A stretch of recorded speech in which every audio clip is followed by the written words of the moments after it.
امن اور سکون کے ساتھ گزارا تھا۔ حضرت سلیمان فارسی رضی اللہ تعالی عنہ جو خطبہ آپ سے روایت کرتے ہیں کہ جس خطبے میں رسول اللہ صلی اللہ علیہ وسلم نے یہ فرمایا کہ اے لوگو، اب تم پہ ایک عظیم اور برکت والا مہینہ سایہ فگن ہونے والا ہے، اور پھر آپ نے اس مہینے میں کی جانے والی عبادتوں کا ذکر کیا۔ اس مہینے کو غمخواری کا مہینہ، ہمدردی کا مہینہ، صبر کا مہینہ قرار دیا، اور پھر افطاری کرانے کی جو فضیلت ہے اس کو بھی آپ نے اس میں بیان کیا۔ تو یہ 7 ہجری کا جو رمضان ہے یہ رسول اللہ صلی اللہ علیہ وسلم نے مدینے میں گزارا، اور پھر 8 ہجری کو فتح مکہ ہوتا ہے، یعنی 20 رمضان کو فتح مکہ ہوا۔ رسول اللہ صلی اللہ علیہ وسلم نے 15 دن مکۃ المکرمہ میں گزارے تھے، اور یہ وہ سال ہے کہ جب رسول اللہ نے اعتکاف نہیں کیا تھا۔ اور پھر اسی طرح 9 ہجری کو غزوہ تبوک ہوا۔ رسول اللہ صلی اللہ علیہ وسلم جب غزوہ تبوک سے واپس آ رہے تھے تو آپ کا پورا مہینہ سفر میں گزر گیا، اور یہ رمضان المبارک کا مہینہ تھا۔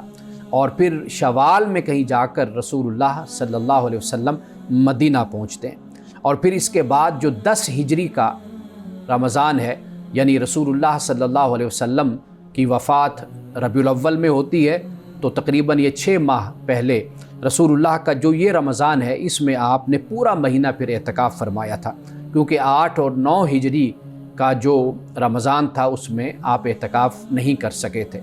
تو ناظرین کرام، یہ کل 9 بنتے ہیں، یعنی رمضان رسول اللہ صلی اللہ علیہ وسلم کے۔ آپ اندازہ کیجئے کہ آپ نے ان رمضان میں سفر بھی کیا، غزوات کی تیاری بھی کی، مشکلات و مصائب کو آپ نے برداشت بھی کیا، اور آپ نے ان میں جنگیں بھی کی، لیکن آپ نے روزہ بھی رکھا، آپ نے تہجد کی نماز بھی آپ نے ادا کی، قرآن کی تلاوت بھی کی، انفاق فی سبیل اللہ بھی کیا، اور آپ نے مسلمانوں کے ساتھ اور دیگر اقوام کے ساتھ جو رابطہ اور تعلق ہے وہ بھی آپ نے اسی طرح برقرار رکھا، یعنی گویا کہ آپ کی معاشرتی، سماجی، سیاسی زندگی وہ بھی قائم اور دائم رہی۔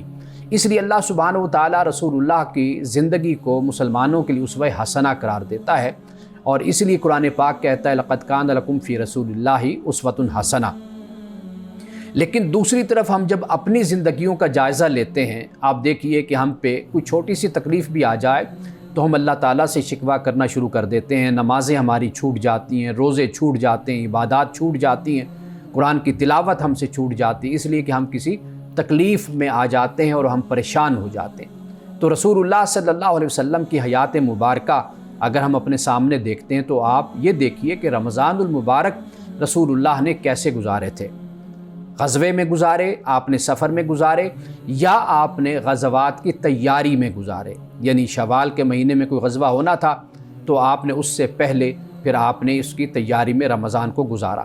تو یہاں سے ہمیں یہ معلوم ہوتا ہے کہ ہم جب اپنی زندگی کو دیکھتے ہیں تو رمضان المبارک میں ہم اپنی ہر مصروفیت اور ہر چیز کو ترک کر کے یہ سمجھتے ہیں کہ شاید اس کا ثواب اور اجر زیادہ ہے، لیکن جب ہم رسول اللہ کی زندگی کو دیکھتے ہیں تو ہمیں یہ معلوم ہوتا ہے کہ اگر انسان اپنی ذمہ داریوں کو اور فرائض کو بھی نبھاتا رہے اور پھر اس کے ساتھ توجہ اللہ کی طرف رکھے، یعنی نماز کی پابندی کرے، تہجد ادا کرے، قرآن کی تلاوت کرے، روزہ رکھے اور دیگر جو نیک کام ہیں ان کو سر انجام دیتا رہے، تو اس کا اجر اور اس کا ثواب زیادہ ہوتا ہے۔